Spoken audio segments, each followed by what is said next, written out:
Hi అండి, అందరికీ నమస్కారం. Welcome back to my channel.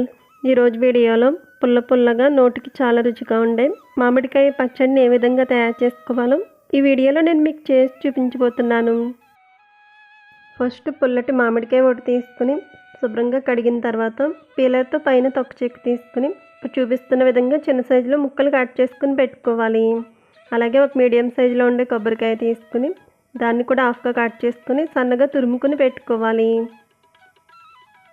ఇప్పుడు స్టవ్ వెలిగించి పాన్ పెట్టుకుని అందులో స్పూనున్నర దాకా ఆయిల్ పోసుకోవాలి.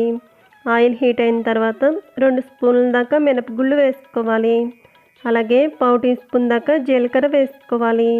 ఇప్పుడు ఇందులో 1 స్పూన్ దాకా ధనియాలు, 7-8 దాకా ఎండుమిరపకాయలు వేసుకోవాలి. అలాగే 2 రెమ్మలు కరివేపాకు, పొట్టుతో సహా దంచి పెట్టుకున్న వెల్లుల్లి రెబ్బలు వేసుకుని మంటను మీడియం ఫ్లేమ్లో పెట్టుకుని ఇలా కదుపుకుంటూ వేగించుకోవాలి. 2-3 నిమిషాల పాటు ఇలా కదుపుకుంటూ వేగించుకున్నట్టయితే మినపప్పు చక్కగా వేగి ఇలా గోల్డ్ కలర్లోకి వస్తుంది. ఇవి అన్నీ కూడా బాగా వేగిన తర్వాత ఇప్పుడు స్టవ్ ఆఫ్ చేసుకుని ఇందులో ముందుగా కట్ చేసి పెట్టుకున్న మామిడికాయ ముక్కలు వేసుకోవాలి. ఇప్పుడు ఇవి అన్నీ కూడా పూర్తిగా చల్లారిన తర్వాత మిక్సీ జార్లోకి తీసుకుందాం. మిక్సీ జార్లోకి తీసుకున్న వీటిలో రుచికి సరిపడా రాళ్ళు ఉప్పు వేసుకోవాలి.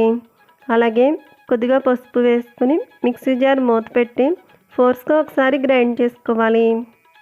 ఇలా గ్రైండ్ చేసుకుని మామిడికాయ పచ్చడిలో ఇప్పుడు 1 కప్పు దాకా పచ్చి కొబ్బరి తురుము వేసుకుని మిక్సీ జార్ మూత పెట్టి మళ్ళీ ఒకసారి ఫోర్స్గా గ్రైండ్ చేసుకోవాలి. ఇలా గ్రైండ్ చేసుకుని మామిడికాయ పచ్చడిని ఇప్పుడు సర్వింగ్ బౌల్లోకి తీసుకుందాం.